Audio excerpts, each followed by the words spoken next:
오늘 주일 예배 오신 여러분을 주님의 이름으로 환영합니다. 이 시간 우리를 구원하신 주님의 이름을 온 마음 다해서 기쁨으로 찬양하며 나아가겠습니다.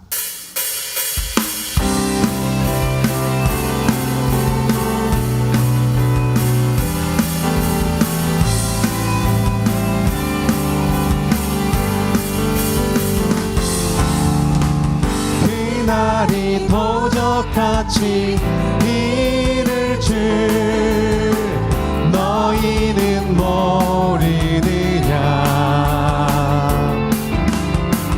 늦게 깨어 있으라 잠들지 말아라 주님과 동행하라. 항상 기뻐하라 항상 기뻐하라 쉬지 말고 기도하라 범사에 감사하라. 이는 예수 안에서 너희에게 향하신 하나님 뜻이니라. 평강의 하나님이 너희를 거룩하게 하시고 온몸과 영혼이 주오실 그날에 흠없기 원하노라. 항상 기뻐하라 항상 기뻐하라 쉬지 말고 기도하라 범사에 감사하라.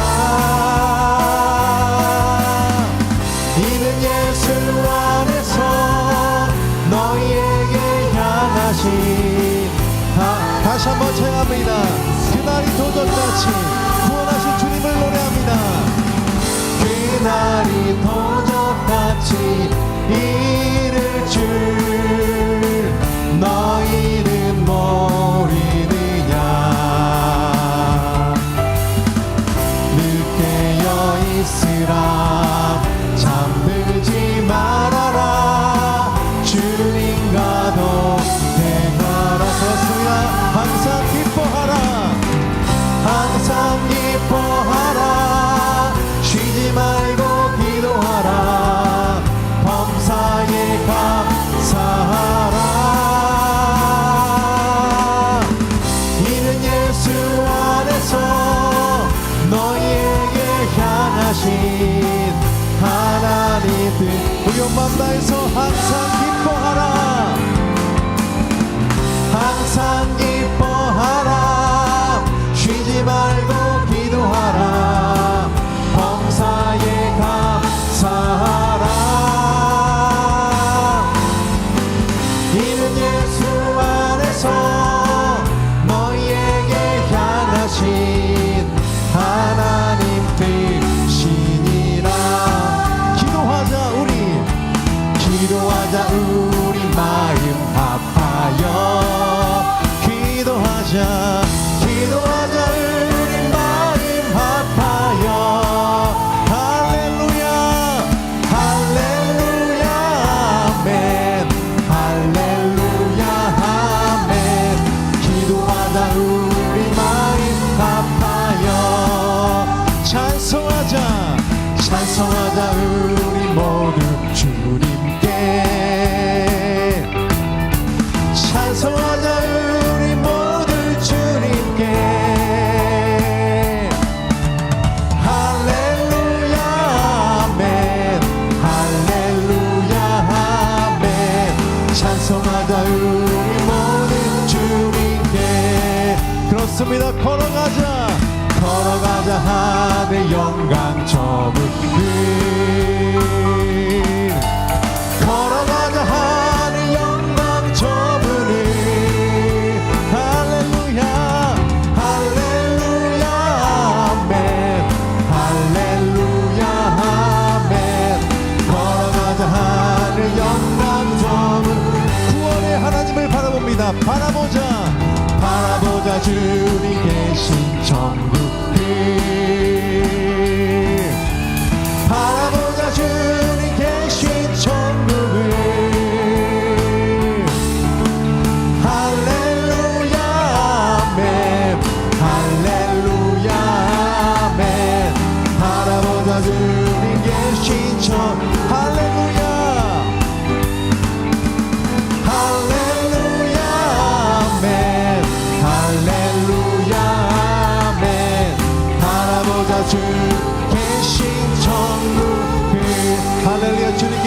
박수 올려드리겠습니다.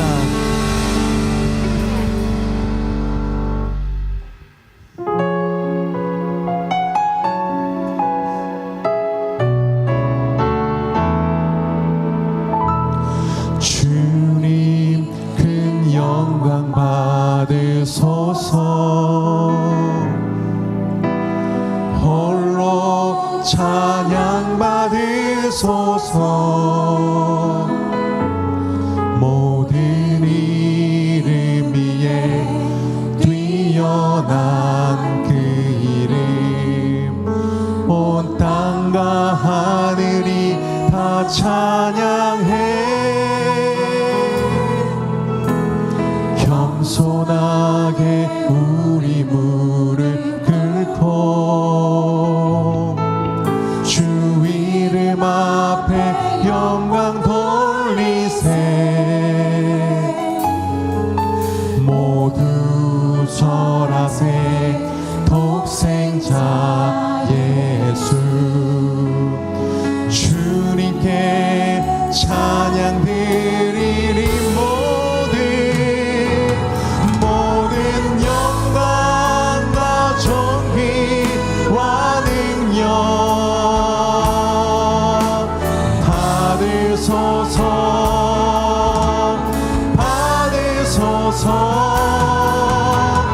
영광과 존귀와 능력 받으소서.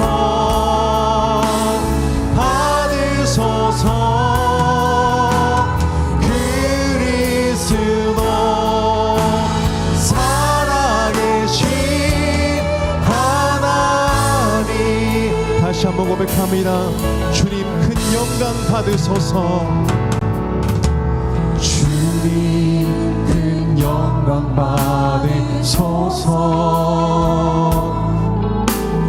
홀로 찬양 받으소서. 모든 이름 위에 뛰어난 그 이름, 온 땅과 하늘이 다 찬양해. 겸손하게 우리 무릎 꿇고 주 이름 앞에 영광 돌리세. 모두 절하세. 독생자 예수 주님께 찬양 드리리. 모든 영광과 존귀와 능력 받으소서. 주님 받으소서. 영광과 존귀와 능력 주님 받아주시옵소서. 받으소서.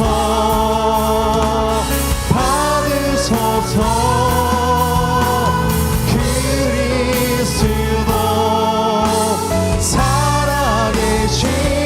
다같이 자리에서 일어나 주님을 찬양합니다. 모든 영광과 존귀와 능력 받으소서. 주님 받으소서. 영광과 존귀와 능력 받으소서.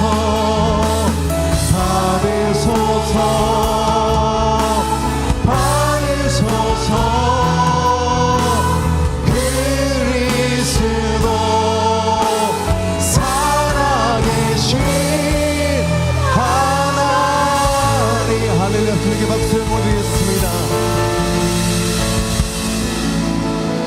함께 사도신경으로 우리 믿음을 고백합니다. 나는 전능하신 아버지 하나님 천지의 창조주를 믿습니다. 나는 그의 유일하신 아들 우리 주 예수 그리스도를 믿습니다. 그는 성령으로 잉태되어 동정녀 마리아에서 나시고 본디오 빌라도에게 고난을 받아 십자가에 못 박혀 죽으시고 장사된 지 사흘 만에 죽은 자 가운데서 다시 살아나셨으며 하늘에 오르시어 전능하신 아버지 하나님 우편에 앉아 계시다가 거기로부터 살아있는 자와 죽은 자를 심판하러 오십니다. 나는 성령을 믿으며 거룩한 공교회와 성도의 교제와 죄를 용서받는 것과 몸의 부활과 영생을 믿습니다. 아멘. 이 시간 지난 한 주간의 삶을 돌아보시면서 침묵하시며 회개하며 기도하시겠습니다.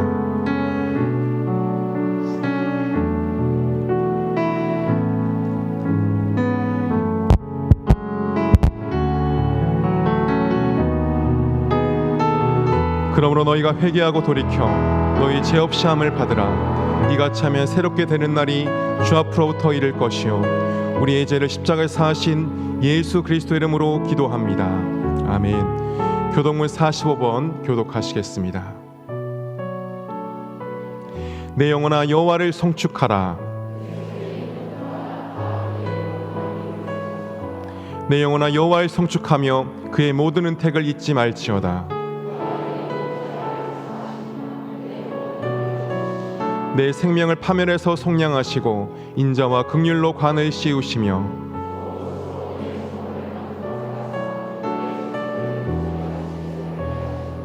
여호와는 긍휼이 많으시고 은혜로우시며 노하기를 더디하시고 인자하심이 풍부하시도다.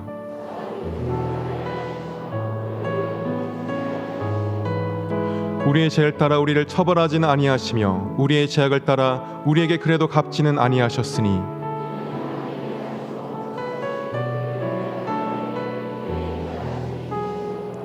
동이 서에서 먼 것 같이 우리의 죄가를 우리에게서 멀리 옮기셨으며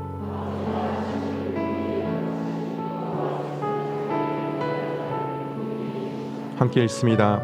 이는 그가 우리의 체질을 아시며 우리가 단지 먼지뿐임을 기억하심이로다.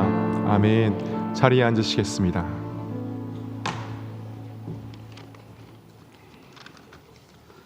사랑의 하나님 아버지, 주님의 십자가 보혈로 구원함을 주시고 복된 주일 찬양과 말씀으로 예배드리게 하심에 감사드립니다.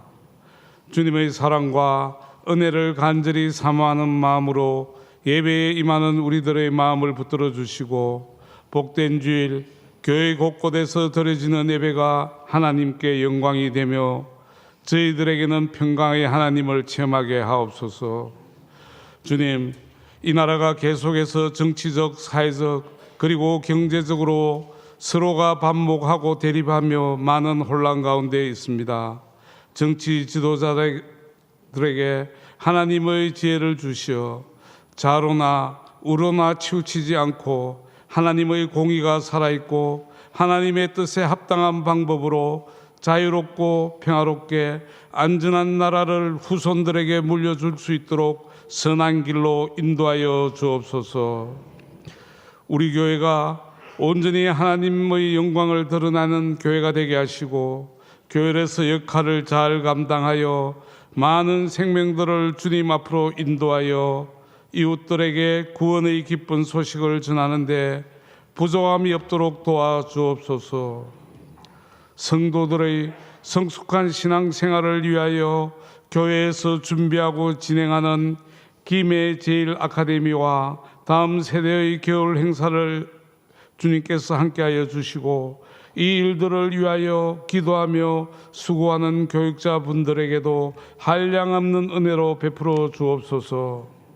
우리들의 형편과 사정을 잘 아시는 주님, 간절히 기도로 올려드리는 성도들의 기도들이 응답받는 소망과 기쁨의 예배가 되게 하시며 말씀을 전하시는 담임 목사님께 항상 성령의 충만함과 말씀의 능력, 육신의 건강을 허락하시고 주시는 말씀에 우리 모두가 은혜 받아 행복한 성도의 삶이 되게 하여 주옵소서. 이른 아침부터 교회 곳곳에서 수고하고 헌신하는 성도들에게 주님의 위로와 격려가 함께 하실 줄 믿사오며 우리 주 예수 그리스도의 이름으로 감사하며 기도드리옵나이다. 아멘.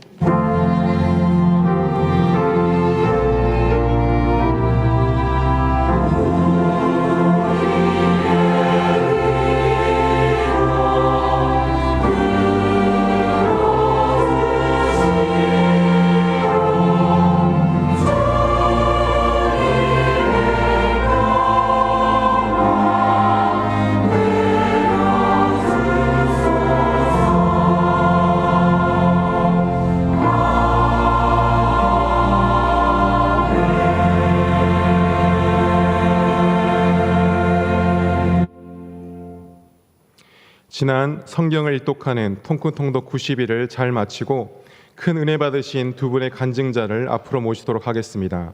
최말숙 집사님, 윤영숙 권사님 간증하실 때 여러분 큰 박수로 우리 앞으로 모시겠습니다.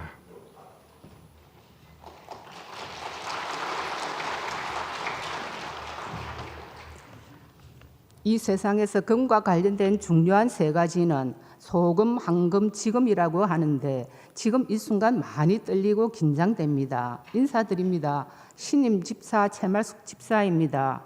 20년 직인 김진옥 권사의 근면으로 같이 목요일에 전도를 했었고 보은동에 있는 김해 문화의 집에 자원봉사를 하고 있습니다. 이번에 가분한 신임 집사 직분을 받았는데 지역사회에 봉사하고 전도를 열심히 하라고 주어진 직분이라고 생각합니다. 예전에는 성경을 부분적으로 읽었습니다. 전체를 통독하지는 않았는데 이번에 좋은 기회여서 성경 통독 90일 프로그램에 참여했습니다. 목사님이 설명해 주시는 파일을 듣고 성경을 읽으니 많은 도움이 되었습니다. 매주마다 목장 가족들과 완독하였다고 카톡에 올리고 전체 완독하고는 느낀 점을 나누는 기회가 되어서 더욱 친밀해져서 좋았습니다. 매일 읽는 분량이 정해져 있는데 제 습관이 어떤 때는 일주일 분량을 한꺼번에 읽는 경우도 있었습니다. 성경 속의 인물, 지명이 너무 많고 이해 안 되는 부분도 많아서 어려움도 있었지만 성경 통독을 시작하면서 이런 마음가짐으로 했습니다. 무늬만 교인이 되어서는 안 되겠고 포기는 배추 셀 때 필요한 단어라고 생각했습니다. 우리 목장은 양선 초원인데 초원명이 성경 어느 부분에 있는지 궁금하였습니다. 갈라디아서 5장 22절과 23절에 있는 말씀입니다. 오직 성령의 열매는 사랑과 희락과 화평과 오래 참음과 자비와 양성과 충성과 온유와 절제니 이 같은 것을 금지할 법이 없느니라. 성경 읽기를 통해서 알게 되었습니다. 데살로니가 전서 5장 16절에서 22절에 있는 말씀입니다. 항상 기뻐하라. 쉬지 말고 기도하라. 범사에 감사하라. 이것이 그리스도 예수 안에서 너희를 향하신 하나님의 뜻이니라. 성령을 소멸하지 말며 예언을 멸시하지 말고 범사에 헤아려 좋은 것을 취하고 악은 어떤 모양이라도 버리라.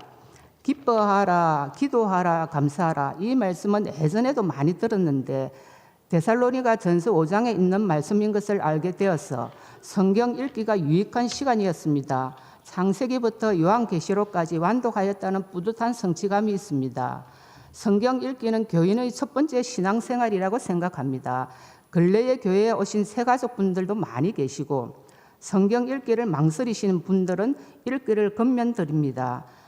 찬송가 435장입니다. 주께로 가까이 주께로 가오니 나의 갈 길 다가도록 나와 동행하소서. 아멘. 가사처럼 내 인생의 남은 시간들은 주님과 동행하는 삶이 되기를 소망합니다. 영광스러운 이 자리에 추천해 주신 최성재 목사님께 감사드립니다. 사랑과 은혜가 풍성하신 하느님께 영광 올려드립니다. 감사합니다.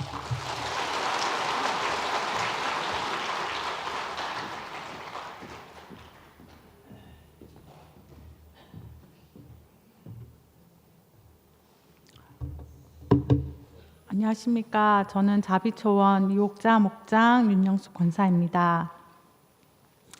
먼저 처음 통독할 때와 오늘을 통독하면서 현재 진행 중인 저의 은혜를 나누고자 합니다. 저는 13년 6월 교회를 등록한 저는 어릴 적 다닌 이유로 처음 용기를 내어서 신앙생활을 하게 되었습니다. 성인이 되어서 신앙생활을 한다는 것이 그렇게 쉽지만은 않았습니다. 성경 일독은 생각하지도 못했었고 몇 년의 시간이 지났지만 성경 구절을 좋아하는 말씀만 찾아서 읽는다든지 좋아하는 시편, 잠언 등만 부분적으로 찾아서 읽었습니다. 그러던 저에게 21년 통독 90일 프로그램을 통해서 일독할 수 있다는 말씀과 공고를 통해서 그때서야 저는 성경을 한 번도 완주해서 읽어보지 못했다는 사실에 성경을 읽고 싶다는 마음이 들었습니다. 교회 행사나 집회에 참여하는 것은 그때 너무나 부담스러웠는데 성경은 혼자서 읽으면 되었기에 용기가 않았던 것 같습니다. 처음에는 성경의 내용이 이해가 되지 않았습니다. 그럼에도 계속 읽어 나가도 된다는 말씀을 해주셨기 때문에 포기하지 않고 정말로 이해가 되지 않은 부분도 많았지만 성경의 시대별로 역사와 배경을 읽어 나갈 수 있었습니다. 그런 저에게도 통독의 유익은 한 번보다 두 번, 세 번 점점 더 좋아졌습니다. 그 시기에 어려운 문제가 있었지만 말씀을 붙잡고 기도할 수 있는 힘이 생겼고 은혜를 유지하는 데도 큰 도움이 되었습니다. 믿음의 신앙생활을 견디며 할 수 있는 힘도 말씀에서 얻었습니다. 24년 통독 90일은 저에게 의미 있는 해를 잘 마무리할 수 있게 해주었습니다. 무엇보다 목장 식구들과 함께해서 너무나 행복했습니다. 통독의 나눔에서 매일매일의 찔림과 회개와 말씀이 주는 감동으로 나를 돌아보고 바른 이해를 할 수 있게 하였고 서로 응원하고 격려하며 중보하고 기도도 더 많이 할 수 있게 되었습니다. 그래서 목장 식구들과 또는 가족이나 친구 이렇게 믿음의 공동체를 통해서 통독을 진행하신 교회나 목사님의 계획이 있었지 않나 하면서 기뻐하며 감사했습니다. 개인적으로는 하나님 나라에 이르기까지 저는 착하고 충성된 종으로 칭찬받고 싶었기에 성경의 인물 중에서 저는 도전받을 수 있는 인물을 찾고 싶었습니다. 그는 좋은 동력자이고 착한 사람이고 믿음과 성령이 충만한 사람인 바나바를 본받아야겠다고 도전받았습니다. 가정에서나 직장에서나 교회에서나 어디서나 인내하고 믿어주고 이해와 격려해주기를 노력하고 실천하기를 현재 진행형 중에 있습니다. 저처럼 몰라서 못하고 미루다 못하고 중도에 포기하신 분이 계신다면 올해는 성경 1독을 꼭 도전해 보시기를 소망합니다. 감사합니다.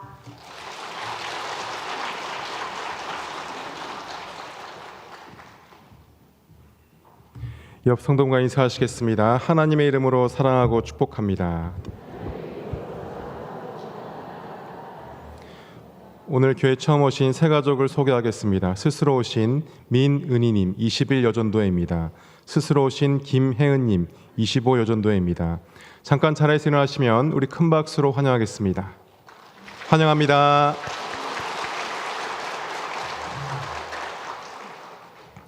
광고입니다. 제82회 경남지방회가 은혜 가운데 잘 마쳤습니다. 이번 지방회 임원에 회계로 서명근 장로님, 부회계로 박재희 장로님이 당선되셨습니다. 맡은 직을 잘 감당할 수 있도록 성도님들의 기도와 관심 부탁드립니다. 잠깐 자리에서 일어나시면 우리 박수로 격려하시겠습니다. 장로님 격려합니다. 김해제일 바이블 아카데미를 모집하고 있습니다. 빛이 된 신청서를 참고하셔서 성도님들께서는 큰 은혜의 시간에 함께해 주시기를 바랍니다. 아기학교 12기를 모집합니다. 주보를 참고하셔서 생후 12개월부터 48개월까지 부모님, 조부모님들께서는 꼭 신청해 주시기를 바랍니다. 신청서는 1층 사무실 앞에 비치되어 있습니다. 우쿨렐레 동아리에 초보자 회원을 모집합니다. 누구나 오실 수 있습니다. 우쿨렐레 관심 있으신 분들은 배미정 권사님께 문의해 주시기를 바랍니다. 새가족 환영회가 3월 15일 토요일 오후 5시에 있습니다. 2024년 1월부터 등록하신 새가족분들은 지금부터 시간을 비워주시고 꼭 참석해 주시기 바랍니다. 교회 SNS 유튜브 및 인스타그램에 교회 행사 영상을 짧게 편집해서 게시하고 있습니다. 가능하신 성도님들은 꼭 들어가서 보시고 좋아요, 구독, 체크해 주시면 교회를 홍보하고 전도하는 데 큰 도움이 됩니다. 많은 관심과 홍보 부탁드립니다. 하나님 말씀은 에베소서 2장 1절로 10절입니다. 하나님 말씀을 봉독합니다. 그는 허물과 죄로 죽었던 너희를 살리셨도다. 그때 너희는 그 가운데서 행하여 이 세상 풍조를 따르고 공중의 권세 잡은 자를 따랐으니 곧 지금 불순종의 아들들 가운데서 역사하는 영이라. 전에는 우리도 다 그 가운데서 우리 육체의 욕심을 따라 지내며 육체와 마음에 원하는 것을 하여 다른 이들과 같이 본질상 진노의 자녀이었더니 긍휼이 풍성하신 하나님이 우리를 사랑하신 그 큰 사랑으로 인하여 허물로 죽은 우리를 그리스도와 함께 살리셨고 또 함께 일으키사 그리스도 예수 안에서 함께 하늘에 앉히시니 이는 그리스도 예수 안에서 우리에게 자비하심으로써 그 은혜의 지극히 풍성함을 오는 여러 세대에 나타내려 하심이라. 너희는 그 은혜에 의하여 믿음으로 말미암아 구원을 받았으니 이것은 너희에게서 난 것이 아니요 하나님의 선물이라. 행위에서 나은 것이 아니니 이는 누구든지 자랑하지 못하게 함이라. 우리는 그가 만드신 바라 그리스도 예수 안에서 선한 일을 위하여 지으심을 받은 자니 이 일은 하나님이 전에 예비하사 우리로 그 가운데서 행하게 하려 하심이니라. 아멘.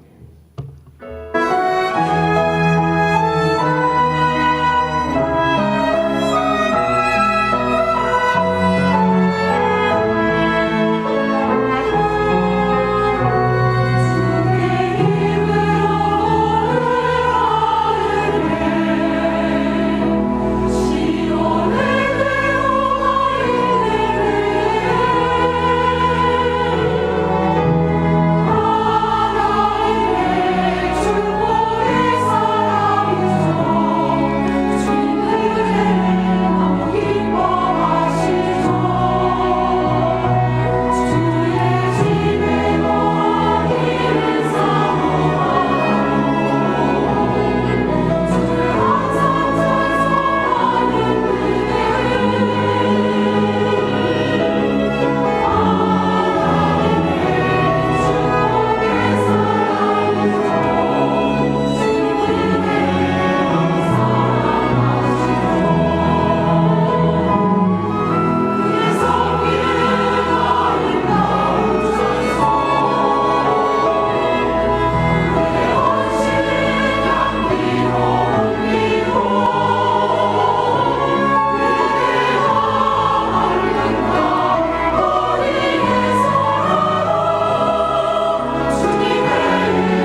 여러분 혹시 파라코라는 말을 들어보신 적이 있으신지요?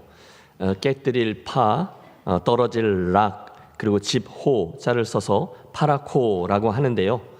뼈대 있는 가문 출신임에도 그 가문을 돌보는 그것보다는 먹고 노는 것을 더 좋아해서 결국 모든 재산을 탕진하고 집안을 말아먹는 이들을 칭하는 용어입니다. 때는 바야흐로 일제강점기였고요. 안동 지역의 악명 높은 파라코, 의성 김씨, 학봉 종택, 13대 종손 김용환이라는 사람이 살고 있었습니다. 이 사람은 정말 구제불능이었다고 해요. 매일같이 하는 일이란 안동의 노름판들을 밤새도록 돌아다니는 것뿐이었습니다. 못된 버릇이 하나 있었어요. 그것은 이제 밤새 노름을 하고 새벽녘 판이 끝나갈 즈음 되면 어김없이 큰 돈을 확 하고 거는 겁니다. 혹시 이게 맞아떨어져서 돈을 따면 기분 좋게 집으로 돌아가고, 혹시 돈을 잃으면 노름판 주변에 숨어있던 부하들을 강도로 위장시켜서 판돈들을 다 강탈해 가곤 했대요. 하지만 노름꾼의 마지막이 다 그런 거죠. 결국 그의 종갓집을 포함해서 오늘날로 환산하면 200억 정도 되는 18만 평의 전답을 모두 다 탕진합니다. 심지어 그의 외동딸을 시집 보내야 되는데 시댁에서 새로운 장롱을 사오라고 건네준 돈까지 노름판에다 다 날려 결국 헌 장롱과 함께 딸을 시집 보내야 될 정도였다고 해요. 그는 그 문중의 장손이었는데 하여 그가 위기에 빠질 때마다 할 수 없잖아요. 그래서 가문에 있던 어른들이 십시일반 이렇게 돈을 모아주곤 했는데 영락없이 모두 다 노름판에서 다 날려 먹습니다. 자연히 온갖 비난과 악평이 저를 따랐죠. 그랬던 파라코 김용환. 하지만 해방을 맞이한 다음에 1946년에 그가 세상을 떠난 후 놀라운 사실이 밝혀졌습니다. 그는 실상은 파라코가 아니었다는 거예요. 대신에 그는 나라의 독립을 위해 모든 것을 내놓은 독립투사였습니다. 그가 도박으로 탕진했던 모든 돈들은 사실 비밀리에 만주로 보내져서 독립운동을 위해 쓰였다고 합니다. 그런 저가 세상을 떠나기 직전에 독립군 동지가 찾아와 물었대요. 이제는 만주 땅으로 돈을 보냈던 사실을 이야기해도 되지 않나? 그때 저가 대답했대요. 선비로서 당연히 해야 될 일을 했을 뿐이니 끝까지 비밀로 지켜주게. 결국 역사는 그를 잊지 않죠. 1995년 대한민국은 저에게 건국 훈장을 수여했고요. 안동 독립운동기념관에 그의 일대기를 전시합니다. 그 험악했던 시기에 그는 자기가 누구인지 또 무엇을 해야 되는 사람인지를 분명히 알았고 또 그렇게 살았던 진정한 영웅이었다 할 수 있습니다. 여러분, 제가 의성 김가입니다. 에베소서 강해를 시작하면서 제 안에는 두 가지 소원이 있었어요. 하나는 저와 여러분이 그리스도인, 즉 성도가 누구인지 그리고 두 번째 주님의 몸된 교회, 우리 교회 공동체가 어떤 존재인지를 바르게 알게 되는 것입니다. 두 가지, 구원론 그리고 교회론이죠.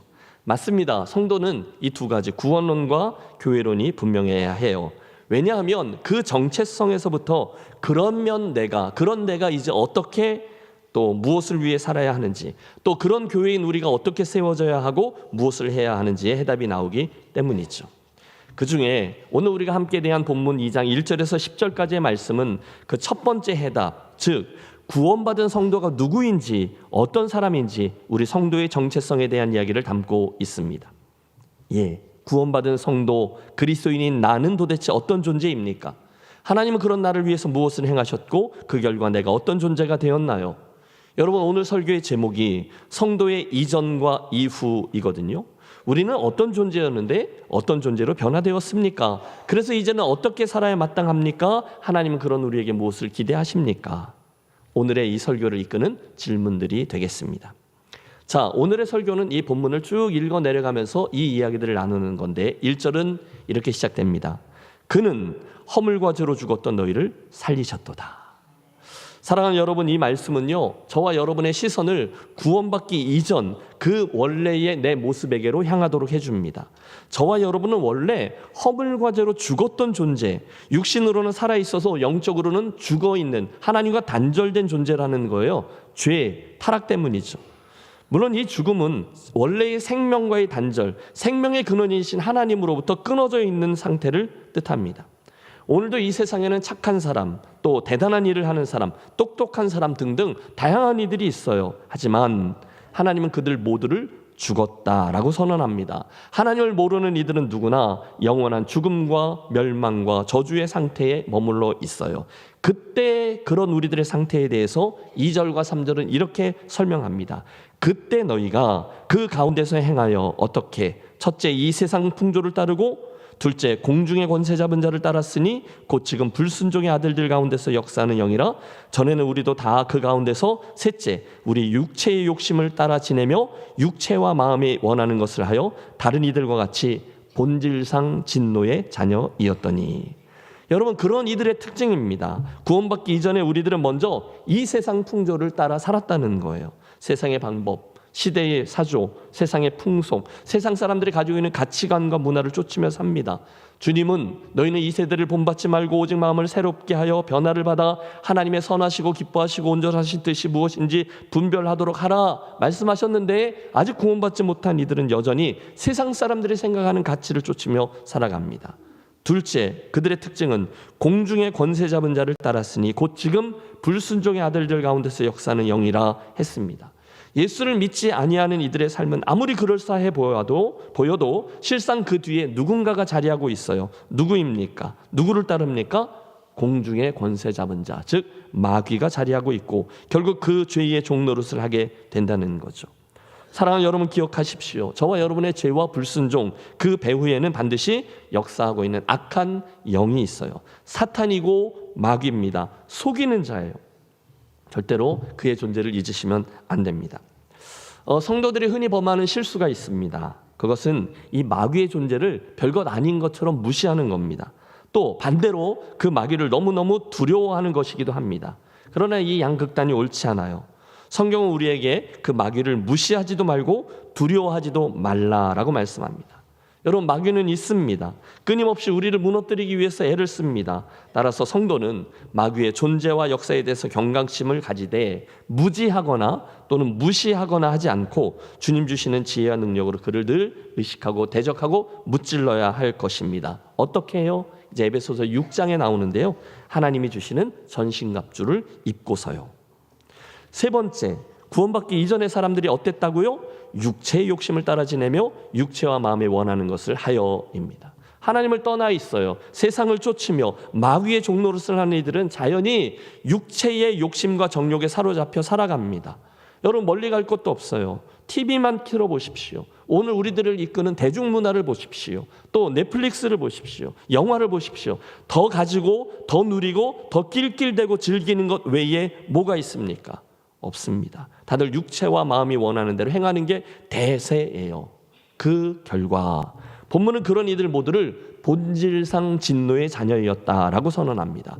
본질상, 즉 태어나서부터 우리는 하나님의 진노를 받을 자로 결정되어 있었다는 뜻이에요. 죄인이라서요. 여러분, 진노 아래 있다 그랬는데 잊지 마십시오. 하나님의 진노는요, 단순한 무닥적인 표현이 아니에요. 하나님의 진노는 끔찍한 실제입니다. 여러분, 이번에 성경 통독하시면서 느끼셨어요? 구약 성경에만도 하나님의 진노는 600번 이상 언급되어 있습니다. 진짜로 있는 거예요. 예수님도 그 진노를 언급하셨죠.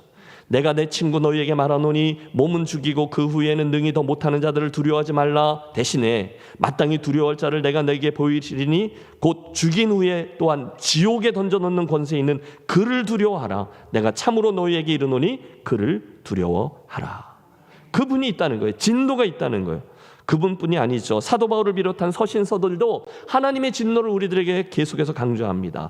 그 무시무시한 하나님의 진노가 구원받기 전 하나님을 모르는 이들에게 임할 운명으로 이미 정해져 있다는 거예요. 본질상 진노의 자녀들.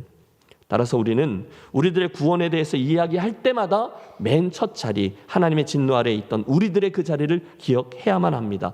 여러분, 우리들의 이야기는 모두 다 거기가 출발점이에요. 기독교 운동인데요. 오랫동안 자마 운동을 주도해 오신 귀한 분이죠. 김춘근 장로님이라는 분이 계세요. 이분이 오래전에 달라스에서 제가 뵙고 그분의 책도 읽어보았고 그분의 이야기를 알게 되었는데, 이분이 대단한 분입니다. 그분이 오래전에 젊은 나이에 미국으로 유학을 떠났다가 학업을 마친 후에 미국에서 이제 승승장구하고 그래서 교수도 되고 나중에는 미국 정부를 위해서도 일하신 소위 성공하신 분이었어요. 교회에서도 아주 좋은 집사로 열심히 섬기셨어요. 그렇게 핑크빛 인생이 막 시작되던 때의 어느 날 마른 하늘에 날벼락이 있죠. 급성으로 간 경화가 진행되어서 앞으로 얼마 살지 못하게 된다고 하는 그 의사의 진단을 받습니다. 수가 없죠. 긴 이야기 짧게 줄여서 당신은 필사적으로 산속의 산장을 하나 빌려 그 안에 들어가 생사를 놓고 기도를 시작합니다. 젊은 집사가요. 기도 내용은 다른 게 없었대요. 처음부터 끝까지 Why me 였답니다. 그분의 책 제목이기도 했는데요. 하나님, 이게 말이 안 됩니다. 왜 접니까? Why me? 왜 내가 이렇게 죽어야 됩니까? Why me? 도대체 왜 내가 얼마나 잘못했다고 이러시는 겁니까? Why me? Why me? 왜 나예요? 처절하게 사투를 했대요. 그런데 여러분, 그 고통스러운 가운데 어느 한순간이 하나님께서 그에게 환상을 하나 보여주셨는데, 다른 환상이 아니라 지금까지 자기가 살면서 범했던 모든 죄악들을 쫙 펼쳐 눈앞에 보여주셨다는 거예요. 한순간 자기가 저질렀던 모든 죄악들이 눈앞에 드러나는데, 심지어 옛날에 자기가 공부할 때, 그때는 컴퓨터가 없으니까 타자기를 쳤거든요. 아내 되는 분이 옆에서 도와주느라고 타이프를 쳐줬는데 그거 잘못 쳐줬다고 막 화를 내고 하던 것까지 다 드러나더래요. 결국 자기의 그 추함과 더러움을 처절하게 직면하게 된 거죠. 그 순간 놀라운 일이 벌어졌습니다. 그것은 지금까지 저가 부르짖었던 Why me? Why me? 라는 기도가 다 사라져버리고 한 사람의 죄인이 나타나 처절하게 기도를 하게 되더라는 거예요. 이렇게요. Why me는 무슨 Why me? 당연하다, 당연해. 주님, 제가 죄인입니다. 주여, 제가 죄를 지었습니다. 주여, 나를 불쌍히 여겨 주옵소서. 거룩하신 하나님의 진노 앞에 그분이 선 거예요. 죄인된 사람으로 두려움으로 절망하여 회개하고 울부짖습니다. 그리고 나서 기독교에는 흔한 이야기죠. 하나님이 사랑하던 그 종의 몸을 치유해 주시고 이후에 사명과 헌신의 삶으로 이끌었다라는 간증이었어요. 다 그렇게 이끄시는 건 아니죠. 하나님의 다른 뜻이 있는 분도 계세요. 맞아요, 여러분. 자기가 누구인지 모르는 사람들이나 Why me? Why me? 하면서 고개를 뻣뻣이 드는 것이죠.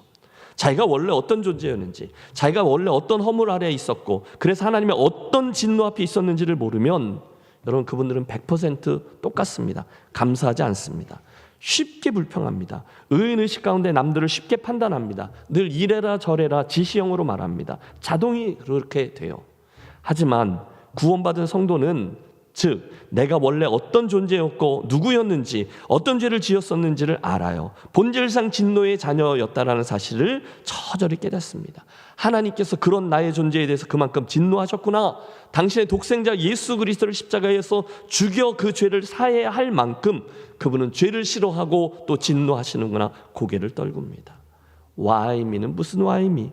주님, 저는 죄인입니다. 제가 하나님의 진노 앞에 서 있습니다. 이제 제게 필요한 것은 하나님의 은혜뿐입니다. 긍휼을 베풀어 주시옵소서. 여러분, 성도가 누구입니까? 성도는요, 내가 본질상 진노의 자녀였다는 사실을 절대로 잊지 않는 사람이에요. 여러분, 한번 따라해 주세요. Why me는 무슨 Why me? Why me는 무슨 Why me? 우리는 원래부터 하나님의 진노 앞에 서 있었던 존재들이었어요. 아, 그랬었는데, 여러분, 바로 여기서부터 놀라운 우리들의 다음 이야기가 시작되죠. 그 순간, 즉 우리는 아무 가능성이 없어서 하나님의 진노 앞에서 뭘 어떻게 해야 될지 몰라서 망연자실한 채로 서 있을 때 저쪽에서 하나님의 위대한 구원의 역사가 펼쳐지기 시작했습니다. 여러분, 사실 우리가 가지고 있는 한글 성경엔 나오지 않지만 4절의 헬라어 원문에는 맨 앞에 아주 중요한 단어가 하나 더 나와요. 그건 바로 그러나라는 접속사였어요. 뭐라고요? 그러나. 우리가 그런 상황이 있었는데, 그러나 여러분, 그런 절망적인 상황에서 그러나 한순간 엄청난 변화가 일어났어요. 여기 그러나를 넣고서 우리 한번 4절의 말씀을 다시 압독합니다.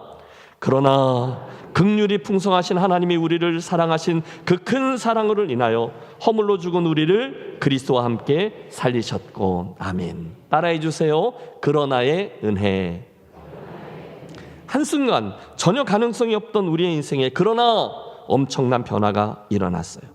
우리가 여전히 세상의 풍속을 따르고 마귀에게 종로를 타고 육체의 욕심을 따라서 살아가고 있을 그때에 너 나을 것 없이 모든 하나님의 엄청난 진노 아래 살아가고 그 하나님의 진노가 너무도 마땅했을 그때에 갑자기 이 문장의 주어가 바뀝니다. 나 말고 하나님께서 무엇인가를 행해 주셨어요. 본질상 진노의 자녀였던 우리를 위해서 무엇을 행하셨습니까? 4절. 그러나 긍휼에 풍성하신 하나님이 우리를 사랑하신 그 큰 사랑을 인하여. 할렐루야. 가장 먼저 우리는 그 자리에 하나님의 긍휼이 주어졌다라는 사실을 기억해야만 합니다.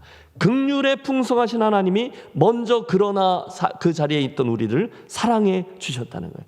긍휼. 여러분, 하나님의 성품이잖아요. 긍휼이 뭐죠? 긍휼의 원뜻은요, 함께 고통받는다예요. 그러니까 하나님이 그 죄 중에 있는 우리를 보시면서 절망 가운데 대안이 없이 하나님의 진노 아래 그 죄값으로 다 멸망하게 될 우리들을 보시면서 함께 고통하고 마음 아파하고 하셨다는 거예요. 우리가 부탁한 적이 없어요. 그런데 하나님은 우리를 보시고 당신의 원래 성품이에요. 불쌍한 거예요. 짠한 겁니다. 여러분, 바로 거기에 저와 여러분의 소망이 자리하고 있어요. 당신은 그럴 의무가 없으신데 우리를 불쌍히 여기셨대요. 다른 말로 하면 우리들의 구원이 바로 그분의 긍휼에서 시작되었다는 거죠. 긍휼에 풍성하신 하나님이 우리를 사랑하신 그 큰 사랑을 인하여 이야기가 그렇게 이어지는 거예요. 거기에서 하나님의 사랑은 우리들이 가지고 있는 이해와 상식을 뛰어넘습니다. 여러분 아시다시피 사랑에는 세 가지가 있어요. 첫째는 무엇 때문에 사랑입니다. 두 번째는 무엇 한다면의 사랑입니다. 여기까지는 우리가 이해가 되고 우리들 대부분의 사랑은 여기에 머뭅니다. 하지만 세 번째, 하나님의 사랑은 그것들과 전혀 차원이 다른데 그 사랑은 그럼에도 불구하고 또는 무조건적인 사랑입니다. 우리는 이해할 수 없습니다. 내가 그분이어도 나를 사랑할 만한 조건이 내게 없음을 내가 알아요. 그런데 그럼에도 불구하고 그러나 하나님이 긍휼이 있으셔서 나를 불쌍히 여기셨다는 거예요. 그래서 먼저 사랑해 주시고 나의 죄의 허물을 담당해 주셨습니다. 할렐루야. 사랑하는 여러분, 이 놀라운 말씀을 정신을 똑바로 차리고 주목하시며 들어주세요. 그런 죄인, 이해할 수 없는 그런 나에게 그분이 주신 긍휼과 사랑, 먼저 주신 은혜와 사랑, 이해할 수는 없지만 우리에게 이미 일어난 일이라는 거예요. 여러분, 혹시나 오늘 나의 여타한 죄가 하나님의 그 긍휼과 사랑보다 더 크기 때문에 나는 절대로 쉽게 용서받을 수 없어 라고 생각하시는 분 계십니까? 아니요. 여러분이 틀리신 거예요. 기억하십시오. 우리들의 더럽고 악한 죄들이 용서받을 수 있는 이유는 우리들의 그 죄가 별것 아니었기 때문이 아니라 또 그때 우리들의 회개가 훌륭했기 때문이 아니라 하나님 아버지의 긍휼하심과 사랑하심이 워낙 컸기 때문인 줄로 믿습니다. 여러분, 저와 여러분이 그런 존재예요. 이삭 와치의 찬송시가 생각나는 대목이네요. 온 세상 만물 다 가져도 주 은혜 못 다 갚겠네. 놀라운 사랑받은 나 몸으로 잼을 삼겠네. 사랑하는 성도 여러분, 이 아침 성령께서 그런 나에게 주신 하나님의 놀라운 사랑을 깨닫게 해주셔서 우와, 진정한 기쁨과 감사와 또 철든 자녀로서의 변화가 일어나는 복된 시간이 되시기를 축원합니다. 옆에 있는 분에게 말씀해 주세요. 축하합니다. 그 큰 사랑을 받으셨군요. 이렇게요. 축하합니다. 그 큰 사랑을 받으셨군요. 예. 이어지고 있습니다. 이어지는 말씀 5절과 6절은 아주 중요한 동사 3개를 사용하므로 하나님의 그 큰 사랑과 긍휼로 인해서 우리에게 어떤 변화가 일어나는지를 보여주고 있어요. 그분이 우리에게 이런 일을 행해 주셨어요. 함께 5절과 6절을 읽습니다. 허물로 죽은 우리를 그리스도와 함께 살리셨고 너희는 은혜로 구원을 얻은 것이라. 또 둘째, 함께 일으키사 그리스도 예수 안에서. 셋째, 함께 하늘에 앉히시니. 할렐루야. 3가지 동사를 주목하세요. 그분이 우리를 예수님과 함께 살리셨고 그분과 함께 일으키셨고 우리를 그분과 함께 하늘에 앉히시는 하나님이라는 거죠. 그러므로 성도는 이 놀라운 일이 정말로 일어났다는 것을요, 여러분 이 시간 지적으로 동의하는 사람이 아니에요. 성도는 이 놀라운 일에 그리스도와 함께, 즉 우리 예수님과 운명을 같이 하는 존재인 줄로 믿습니다. 다시요, 성도는 지금 이 목사의 설교를 들으면서 그렇게 이해하고 말하는 존재가 아니에요. 대신에 성도는 이 놀라운 3가지 일에 주님과 운명을 같이 하는 존재입니다. 우리는 예수님과 함께 살아난 존재입니다. 우리는 예수님과 함께 일어난 존재입니다. 그리고 우리는 예수님과 함께 하늘에 있게 될 존재입니다. 믿습니까? 여러분, 이게 이 놀라운 구원의 사건으로 인해서 우리 삶에 일어난 과거와 현재와 미래의 변화라는 거예요. 정말 엄청난 일이 우리에게 일어나는 거예요. 이게 복음의 진수죠. 말씀이 계속 이어집니다. 그 다음 7절은 그런 놀라운 은혜를 우리에게 주신 하나님의 이유예요. 왜죠? 하나님이 우리에게 왜 그런 놀라운 은혜를 주셨습니까? 7절, 이는 이유죠. 그리스도 예수 안에서 우리에게 자비하심으로써 그 은혜의 지극히 풍성함을 오는 여러 세대에 나타내려 하십니다.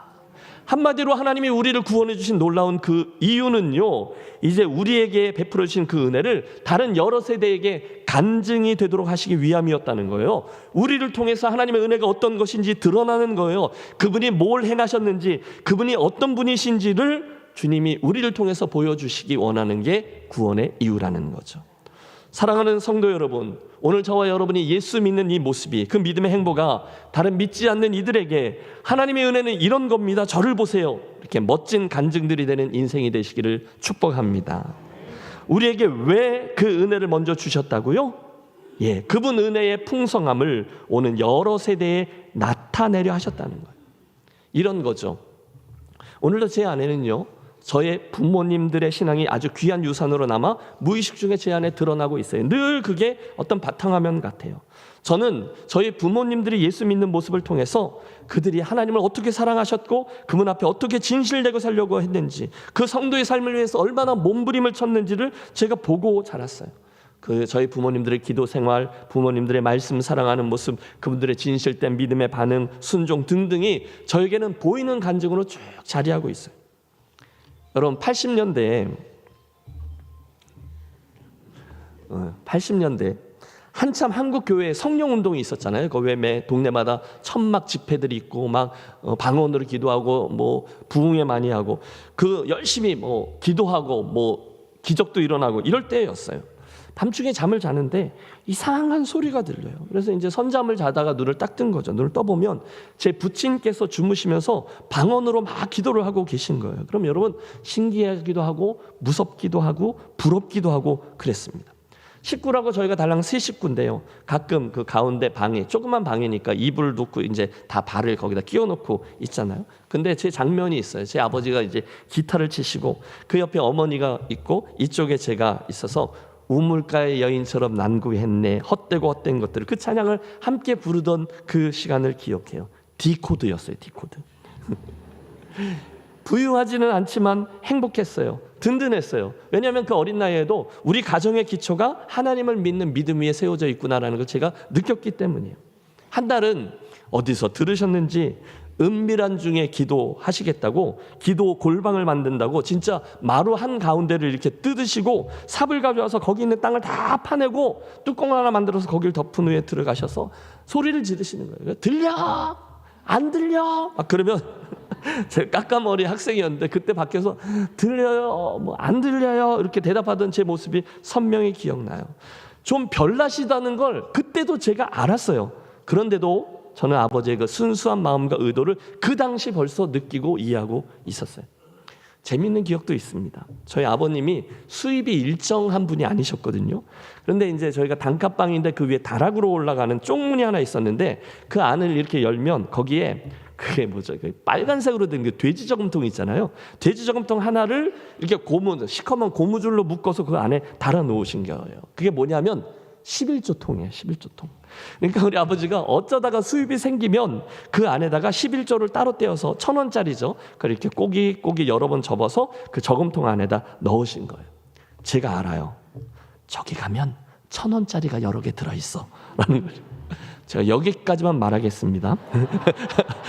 여러분이 실망하실 수도 있어요. 네.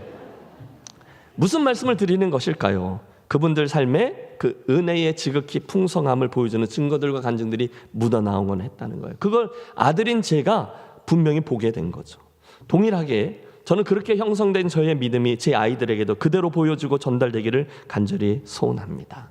마치 어린 모세가 그 어머니 요게벳의 눈을 통해서 하나님을 보게 되고 그래서 애굽의 그 영광스러운 영화로움보다는 하나님과 그의 민족을 선택했던 것처럼 제 아이들도 아름다운 신앙의 유산을 보고 배우고 그대로 전달되는 통로가 되기를 매일 기도하고 있어요. 여러분, 말씀을 준비하는데 떠오르는 한 가문이 있었습니다. 미국의 동부에 가보면 아주 시골인데 노스캐롤라이나에 아주 외진 곳인데 산속 어딘가에 더 코브라는 오늘 우리식으로 말하면 기도원 같은 게 있어요. 빌리 그레함 센터입니다.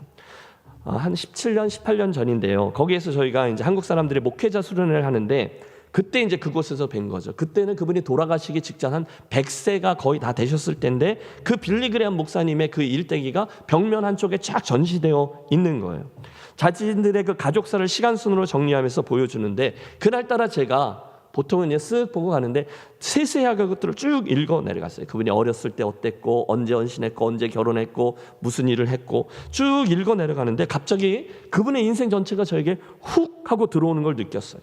물론 그분의 공과 과, 모든 사람이 공과가 있죠. 장점과 단점이 있어요. 그러나 그날따라 그 빌리 그레함이라는 목사님 한 분이 일평생 변함없이 다른 길로 가지 아니하고 평생을 전도자로 살아갔던 그분의 모습과 인생이 저에게 전율로 다가왔습니다. 더 감동적인 것은 그 중간 어딘가에 그분의 아들인 프랭크 그레함 목사의 사진이 같이 걸려 있었어요. 그 외에 우리가 재작년에 크리스마스 그 선물 상자, 소망 상자 해가지고 아이들 장난감 넣어서 그 3세계로 보냈던 그 일, 그게 이제 그 굿 사마리탄 그 사역하는 선한 사마리아인 그 단체에서 했던 일인데 그 프랭클린 그레함이 하는 거예요. 그도 똑같이 전도자의 삶을 살고요. 그 옆에 그 빌리 그레함의 손자인 프랭크 그레함의 아들인 그 윌리엄 그레함, 그분의 사진도 같이 있었어요. 제가 그분의 설교를 직접 들었는데요. 아주 젊은 사역자인데 그분이 가지고 있었던 할아버지의 영성, 뜨거운 전도자의 열정으로 큰 도전을 하는 설교를 들은 적이 있어요. 그걸 보면서 한마디로 하나님의 믿음의 유산이 여러 세대에 전승되며 오늘의 이 말씀이죠. 그분 은혜의 풍성함이 여러 세대에 나타내 보여지고 있더라는 것이죠. 얼마나 아름다운지 몰라요. 사랑하는 성도 여러분, 여러분의 가문이 바로 그렇듯 하나님을 사랑하고 그분의 은혜를 드러내는 일에 이렇게 여러 세대가 사용되고 계승되는 축복의 가문, 멋진 모델이 되어지시기를 마음 다해 축원합니다. 여러분, 선한 욕심이에요. 꼭 꿈꾸세요. 자, 하나님께서 저와 여러분을 왜 구원하셨다고요? 구원받았으니까 이제 천국행 티켓 받았으니 주머니에 잘 넣고 내 영혼은 이제 남은 인생 평안히 먹고 마시고 즐거워하자, 그것을 위해서입니까? 아니라는 거예요. 그 이유는 그분 은혜의 지극히 풍성함을 오는 여러 세대에 나타내려 하심이라. 거기 있습니다. 바로 거기에 구원받은 저와 여러분, 그리고 우리 구원받은 자들의 모임인 김해제일교회 공동체 해야 될 일이 드러납니다. 함께 기억하겠습니다.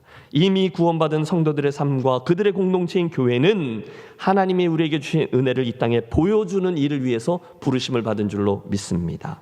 그들이 성도예요. 그런 이들이 모여서 하는 것이 교회 공동체인 거죠. 이어지는 8절과 9절은 지금까지 설명드린 내용을 함축하고 있는 구절로 이 설교의 결론이라고도 할 수 있어요. 저는 이번 주간에 저와 여러분이 이 8절과 9절을 암송해 오셨으면 좋겠습니다. 함께 읽어보죠.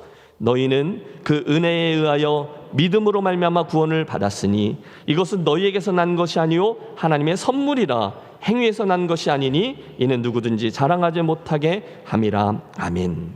여러분, 은혜 얘기를 하는 거죠. 하나님으로부터 거저 주어지는 거예요. 그러므로 은혜에는요, 저와 여러분의 여타는 행위와 공로가 완전히 배제됩니다. 거저 주시는 하나님의 선물이라는 거예요. 여러분, 우리들 구원의 은혜가 그냥 주어진 거예요. 그러나 주의하실 점이 있어요. 그건 뭐냐면 우리에게 주어진 하나님의 은혜가 단지 거저 주어지는 것이라는 이유로 나도 모르게 값싸게 여겨버리는 실수를 범하면 안 된다는 겁니다. 보네포 목사님이 이를 통렬히 비판해요. 은혜를 값싸게 보는 우리의 견해는 교회의 가장 큰 원수임을 알아야 한다. 여러분, 무슨 의미죠? 아이, 구원은 공짜잖아. 그러니까 믿기만 해. 땡 잡는 거야. 여러분, 우리가 받은 은혜를, 구원의 은혜를 그렇게 가볍게 취급하는 경향은 절대로 안 된다는 거예요. 그 놀라운 은혜를 거저 받았다는 이유로 길거리에서 돌멩이 하나 주워 담듯이 가볍게 생각하는 모습, 혹시 성도들에게 그런 모습이 있으면 안 된다는 거예요. 공짜잖아. 아니요. 물론 우리 편에서 보면 우리에게 주어진 하나님 구원의 은혜는 공짜입니다. 거저 받아요. 그러나 하나님 편에서 보면 그 구원의 은혜는 독생자 예수 그리스도를 십자가에 못 박아 피 흘리는 제물로 주신 엄청난 대가가 치루어진 일이었어요. 다시 강조합니다. 우리들 구원의 대가는요, 이 세상의 그 어떤 것으로도 그 가치를 대신할 수 없을 만큼 어마어마한 것이었어요. 천하보다 귀한 내 영혼을 위해 창조주 하나님이 대신 죽어주셔야 할 만큼 엄청난 대가가 치루어진 거예요. 공짜 아니에요. 여러분, 절대로 구원의 은혜를 가볍게 여기지 마세요. 여러분이 예수 믿어주는 것 아니에요. 엄청난 은혜예요. 이게 오늘 본문이 말하고 있는 놀라운 구원의 은혜입니다. 잠깐 여기까지 정리해 보시죠. 하나님은 긍휼과 사랑이라는 당신의 성품으로 인해서 우리 그 본질상 진노의 자녀들이었던 우리를 위해 먼저 행동하셨어요. 진노와 심판이 이미 예정되어져 있는 우리에게 대신에 구원을 베풀어 주셨어요. 맞아요. 그분이 우리들 구원의 시작과 마지막 모두를 다 책임지셨습니다. 그래서 우리는 그걸 은혜라고 부르는 겁니다. 너희는 그 은혜에 의하여, 출발점이죠. 믿음으로 말미암아, 수단이죠. 어떤 믿음입니까? 하나님이 예수님을 통해서 이루신 놀라운 구원의 사건에 대한 우리들의 인격적 반응, 그 사실을 제가 믿습니다 라는 점을 인정하고 예 하고 받아들이는 게 믿음이죠. 그 믿음으로 말미암아 구원을 받았으니, 여러분 이 과정을 통과할 때에 에베소서 2장 이 엄청난 구원의 신비가 비로소 나의 것이 될 것입니다. 그런데 이것은 너희에게서 난 것이 아니와 하나님의 선물이라. 할렐루야. 선물입니다. 선물이 주어져요. 그 다음 행위에서 난 것이 아니니 이는 누구든지 자랑하지 못하게 함이라. 내가 한 것 아닙니다. 전적으로 그분의 은혜입니다. 자연히 우리에겐 자랑할 것이 전혀 없어요. 여러분 멀리 갈 것도 없습니다. 저 위에 분성산 위에 그 산성 거기에만 올라가 보십시오. 그래서 이 밑에를 바라보십시오. 어떤 느낌이 드십니까? 또는 비행기에 한 번이라도 올라보십시오. 저 아래 정말 대단해 보이던 그 모든 것들이 실상은 별것도 아니라는 것을 금방 알게 되실 거예요. 어마어마하게 올라가 있는 빌딩들이요, 삐까뻔쩍한 커다란 자동차요, 좋은 학교요, 여러분 저 위에서 보면 그냥 다 똑같아요. 요만한 성냥갑들이에요. 그게 답니다. 하나님이 우리를 보실 때도 비슷합니다. 여러분이나 저나 옆에 계신 분 별반 차이 없어요. 모두 다 구원이 필요한 죄인일 뿐인 거죠. 그러므로 사랑하는 성도 여러분, 별것도 아닌 것 같고 자랑하지 마십시오. 별것도 아닌 것 같고 폼재지 마십시오. 자랑할 자는 오직 주 안에서 자랑하라. 오직 나를 구원해 주신 예수님, 그분과 그분이 행하신 일만을 자랑하는 저와 여러분이 되시기를 권합니다. 드디어 오늘의 본문이 10절에 이르렀네요. 마지막 절인데요. 따라서 그 구원의 은혜를 입은 이들은 그분의 의도와 목적대로 남겨진 인생을 이렇게 살아가는 것이 마땅하다라는 권면인데 10절을 함께 읽습니다. 우리는 그가 만드신 바라 그리스도 예수 안에서 선한 일을 위하여 지으심을 받은 자니 이 일은 하나님이 전에 예비하사 우리로 그 가운데서 행하게 하려 하심이니라. 아멘. 여러분 이 짧은 절에 우리가 오늘 꼭 기억해야 될 여러 가지 포인트가 나옵니다. 우선 저와 여러분의 존재는 하나님이 당신의 구원 사역을 통해 만드신 작품이라는 게 중요해요. 우리는 그가 만드신 바라. 여러분 저와 여러분이 어떤 존재라고요? 그분이 만드신 그리스도 예수 안에서 선한 일을 위해서 지으심을 받은 하나님의 작품이래요. 와, 옆에 있는 분에게 말해주세요. 작품이셨네요. 이렇게 작품이셨네요. 여러분 좀 놀라주십시오. 오늘 저와 여러분의 인생의 가치가, 그래서 우리들 인생의 자존감을 둘 그 기초가 오늘 저와 여러분이 하고 있는 그 일에 있지 않아요. 우리 인생의 자존감은 여러분이 가지고 있는 직분에 있지 않아요. 다른 사람들에게 인정받는 일이나 심지어 목사가 막 칭찬하는 어떤 일에 있지 않아요. 대신에 여러분 잘 들으십시오. 오늘 저와 여러분이 정말로 귀하고 가치 있는 이유는 바로 저와 여러분이 하나님의 손길을 통해 만들어진 구원의 작품이라는 데 있습니다. 원래는 진노의 자식들이었지만 하나님의 구원 역사로 인해서 새로운 피조물로 재창조된 작품. 여러분은요 하나님의 구원의 손길로 빚어진 작품들이에요. 자긍심을 가질 만한 충분한 이유가 있어요. 혹시 여러분 빈센트 반 고흐의 자화상이라는 이 작품을 아시나요? 아시면 수준이 좀 계신 분들입니다. 이 그림이요 자그마치 900억에 팔렸습니다. 네, 안 놀라시는 분들은 재산이 좀 있으신 분들인가 봐요. 현재까지 우리 사람들이 가지고 있는 미술품 중에 가장 비싸게 팔린 작품도 같은 작가인 고흐의 가이트 박사의 초상화라는 그림인데 자그마치 1250억에 팔렸다고 해요. 1250원이 아니라 1250억이에요. 와. 근데 여러분 이 고흐의 작품을 아시죠? 고흐의 작품은 물감을 이렇게 두툼하게 이렇게 찍어서 막 두툼하게 바르는 그런 식으로 그림을 그리는데 제가 그걸 보면서 그런 생각을 해봤어요. 별로 뭐 그렇게 잘 그린 것 같지도 않은데 나도 사실 그림을 조금만 배우면 그만큼은 아니더라도 비슷하게는 그릴 수 있을 것 같은데 그걸 뭘 1250억이나 주고 사? 무식한 생각이죠. 여러분, 그 그림이 그렇게 비싸게 팔릴 만큼 가치가 있는 이유가 뭡니까? 고흐가 그렸기 때문인 거예요. 다른 이유가 없어요. 고흐가 그린 것이기 때문에 그것이 그 그림의 가치를 결정해요. 우리는 그의 만드신 바라. 여러분, 바로 구원받은 저와 여러분이 바로 하나님 아버지의 섬세한 터치가 있는 놀라운 작품임을 기억하십시오. 여러분, 힘을 내세요. 혹시 옆에 앉아 계신 분들이 여러분의 성도됨을 별것 아닌 것처럼 여긴다 해도 그냥 무시해버리세요. 나는 하나님의 작품이거든요. 나는 그분이 만드신 작품이거든요. 담대히 스스로에게 선포하십시오. 사단은요, 계속해서 여러분을 별것 아닌 것처럼 여러분을 송사해요.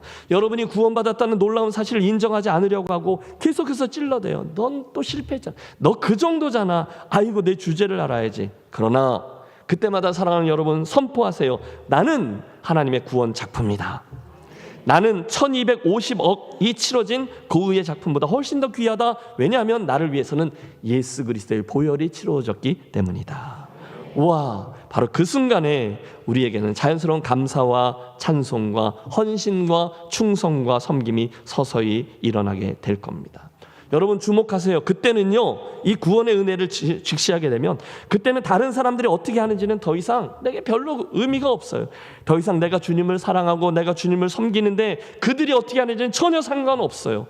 우리는요, 그런 걸 신경 쓸 여력도 없어요. 대신에 성도들은 천상천하 하나님 앞에서 유아독존입니다. 하나님이 나에게 주셨던 구원의 은혜, 베풀어 주신 그 은혜를 바라보고 감사하며 이제는 내가 그 은혜에 되갚기 위해서 어떻게 살아내야 할 것인가? 놀라운 사랑받은 나 내 몸으로 내 짐을 삼겠네. 이제 내가 어떻게 해야지? 어떻게 하면 하나님이 기뻐하시지? 내가 어떻게 함으로 그분을 향한 나의 사랑과 헌신을 표현할 것인지 거기에 관심이 있는 거예요. 누가 뭐라 그러든 그게 무슨 상관이에요. 여러분, 이제 저와 여러분은 저 앞에 있는 김 목사가 어떻게 하는지 그것 보고 내 헌신의 수준을 결정짓는 일 따위 하지 않아요. 이제 우리는 우리 교회 장로님들, 권사님들 어떻게 하는지 그거 보고 내 헌신과 섬김의 수준을 결정하는 어리석은 선택을 하지 않아요. 이제 우리는 이 세상의 상황이 어떻다 할지라도 그것 때문에 주님을 섬기는 모습과 태도에 이랬다 저랬다 하지 않아요. 왜요? 내 인생이 그 정도의 가치가 아니라는 것을 알기 때문이죠. 예수께서 이르시되 내가 올 때까지 그를 머물게 하고자 할지라도 네게 무슨 상관이냐? 너는 나를 따르라 하시더라. 여러분, 베드로가요, 저 요한이 어떻게 죽게 되는 것인지 그걸 알고 싶어서 주님, 쟤는요? 라고 물었어요. 그때 주님이 말씀하세요. 그딴 것 알 것 없고, 이렇게 말해요.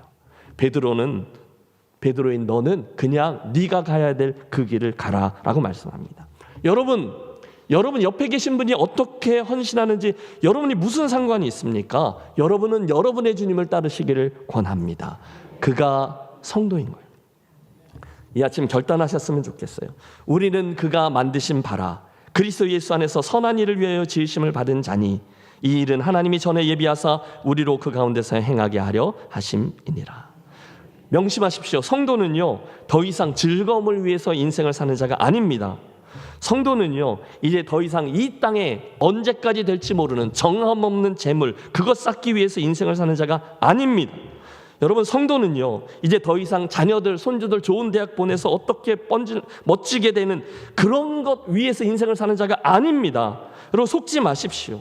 대신에 하나님의 이 말씀을 들으세요. 성도는 이제 예수 안에서 선한 일을 위하여 사는 자들인 줄로 믿습니다. 우리들의 구원이 그 일을 위해서 일어난 일이에요. 그 일을 위해서 우리가 그분의 만들어지신 작품이 된 거죠. 혹시나 믿음이 중요하지, 그래 구원받는 게 중요하지, 어떻게 사는 게 행위가 뭐가 중요해? 라고 배우셨고 또 그렇게 생각하시는 분이 계실지 모르겠어요. 그러나 잘 들어보십시오. 물론 여러분, 행위는요 구원의 자격 요건이 아니에요. 하지만 행위는 구원받은 이의 표시요 증거입니다. 잘 생각해 보십시오. 물론 우리는 행위로 구원받지 않습니다. 그러나 그 행위로 우리가 구원받았음을 증명합니다. 여러분, 오해하지 마세요. 절대로 행위를 내세우지 마세요. 그걸로 구원받는 게 아니에요. 그건 맞아요. 그러나 동시에 행위로 증명되지 않는 믿음은요 죽은 믿음이에요. 그건 가짜인 겁니다. 하나님께서 구원받은 성도에게 기대하시는 것은 틀림없어요. 선한 일입니다. 선한 행위입니다. 그게 하나님 우리들의 구원을 허락하실 때 함께 주신 목적이요 기대예요. 자, 그렇다면 우리를 한번 돌아보시죠. 사랑하는 성도 여러분, 오늘 저와 여러분은 어떤 일을 위해 인생을 달려가고 계십니까? 오늘 과연 여러분은 무엇 때문에 그렇게 애를 쓰면서 전전긍긍 열심히 달려가고 계십니까? 웨인이라는 사람이 쓴 텅 빈 무덤이라는 글이 있어요. 그 글에 의하면 이 세상에서 가장 비싼 자원이 묻혀 있는 곳은 남아공의 다이아몬드 광산도 아니고 사우디에 있는 거대한 유전도 아니래요. 대신에 이 세상에 가장 비싼 자원이 묻혀 있는 곳은 사람들의 묘지랍니다. 이게 무슨 뜻일까요? 그 묘지들에는 하나님이 맨 처음에 그들의 인생에 주어주셨던 목적들과 꿈들이 실현되지 못한 채 그대로 그것에 묻혀버리고 말았다는 거예요. 그래서 만약에 자기에게 그 사람들의 묘지를 파헤칠 수 있는 권한이 주어진다면 그는 그 속에 묻혀있는 그들에게 주셨던 하나님의 꿈과 소원들을 캐어내고 싶다는 거예요. 그 글에는 너무도 풍성한 자원을 가진 저와 여러분 그리스도인들과 그들의 모임인 교회들이 하나님이 맨 처음 기대하셨던 사명과 목적을 이루지 못한 채 어느덧 땅속에 묻혀버리고 마는 일에 대한 안타까움이 자리하고 있었어요.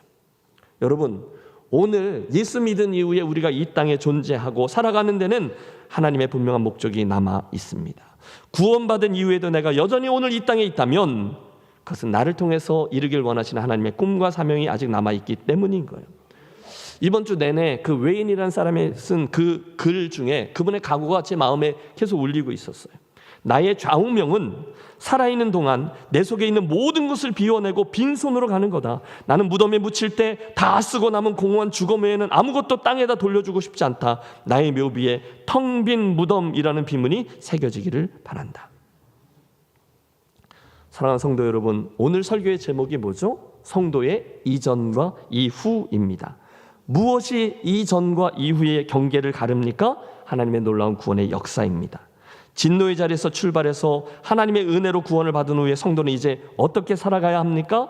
본문이 말씀하죠. 우리를 지으신 그분의 목적대로 선한 일들을 위해서 살아가는 것입니다. 그게 구원이라는 엄청난 선물을 허락하신 하나님의 정확한 의도인 거예요.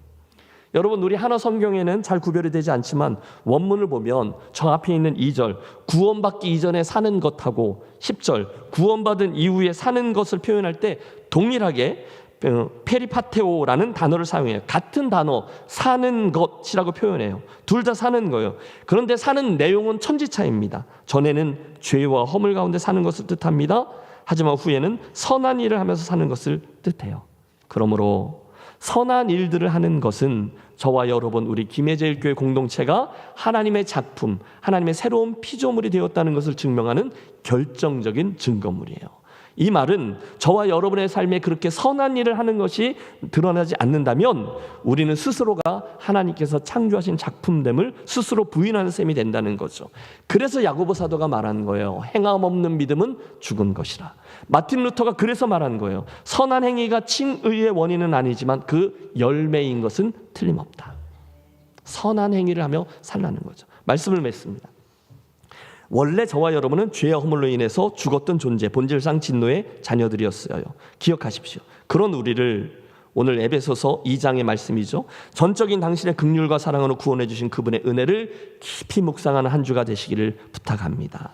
그래서 내가 얼마나 존귀하고 가치 있는 존재가 되었는지 그 구원의 놀라움과 나의 변화를 깨달으십시오.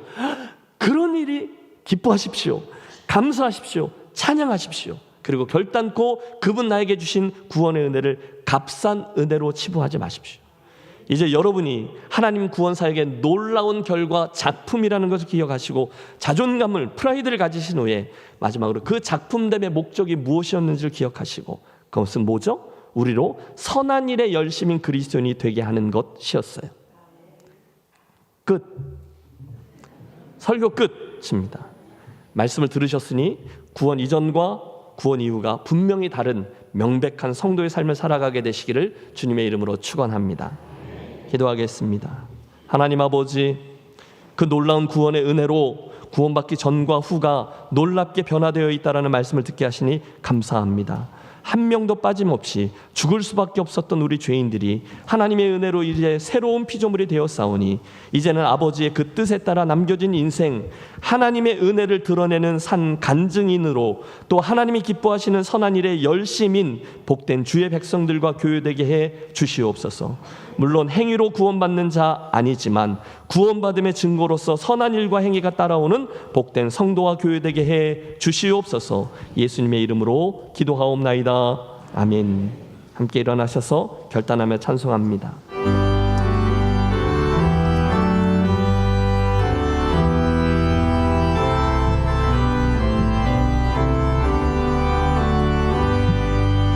놀랍다 주님의 큰 은혜, 우리의 죄를 속하시려 갈보리 십자가 위에서 어린 양 보혈을 흘렸네.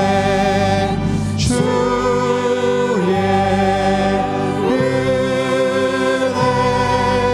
우리의 죄를 다 씻었네. 주의 은혜 우리의 죄를 다 씻었네. 죄악의 성난 파도 같이 우리 영혼을 위협하나 헤아릴 수 없는 주 은혜 십자가에서 보이셨네. 주의 은혜 우리의 죄를 다 씻었네. 주의 은혜 우리의 죄를 다 씻었네. 죄악에 물든 영혼들을 주께서 피로 씻으시네. 지금도 흐르는 그 피에 눈보다 너희에게 씻으라. 주의 은혜 우리의 죄를 다 씻었네. 주의 은혜 우리의 죄를 다 씻었네. 피할 수 없는 그 은혜를 믿는 자에게 거저주네. 형제여 주 앞에 나와서 거짓 채 말고 복 받으라. 주의 은혜 우리의 죄를 다 씻었네. 주의 은혜 우리의 죄를 다 씻었네. 하나님 아버지, 우리가 찬양하며 올려드렸던 바로 그 이유로 귀한 예물들을 모두어 주께로 올려드리오니 흠양하시고 이 안에 담겨져 있는 성도들의 정성과 땀 흘림과 주님을 사랑하는 그 마음 때문에 하늘문을 여셔서 우리에게 필요한 믿음의 복, 지혜의 복, 건강의 복, 물질의 복, 좋은 가문됨의 복, 그리고 좋은 교회를 이루는 복으로 가득하게 하여 주시옵소서. 사랑하는 성도들 한 분 한 분 구원 그 이후의 놀라운 삶을 실제로 살아낼 수 있도록 깨달음도 주시고 결단도 주시고 힘과 능력을 허락해 주셔서 하나님의 선하신 일을 행하는 지혜와 결단과 순종의 발걸음 있게 하여 주셔서 이번 한 주간 우리 삶에 맺히는 하나님 주시는 열매들과 하나님의 살아계심의 증거들을 우리 삶으로 보이고 영광 돌리며 승리와 함께 나아가는 복된 한 주간 되게 해 주시옵소서. 이제는 우리의 구원자이신 주 예수 그리스도의 크신 은혜와 우리를 당신의 작품으로 지어주신 하늘아버지의 무한극진하신 사랑하심과 오늘도 우리들의 구원을 완성하고 계신 성령 하나님의 감동, 감화, 내주, 충만하심이 하나님 원래 본질상 진노의 자녀였던 우리들에게 허락하신 놀라운 구원의 은혜를 직시하고 감격하며 이제는 기쁨 가운데 남은 인생 주신 목적 그대로 주님을 사랑하고 헌신하고 하나님이 어떤 분인지를 다른 이들에게 보여드리며 증명해내는 주께 영광 돌리는 일에 열심으로 살아가기를 결단하고 나서는 사랑하는 모든 성도들과 저들의 한 주간의 여정 위에 이제로부터 영원토록 함께 하시기를 간절히 축원하옵나이다. 아멘.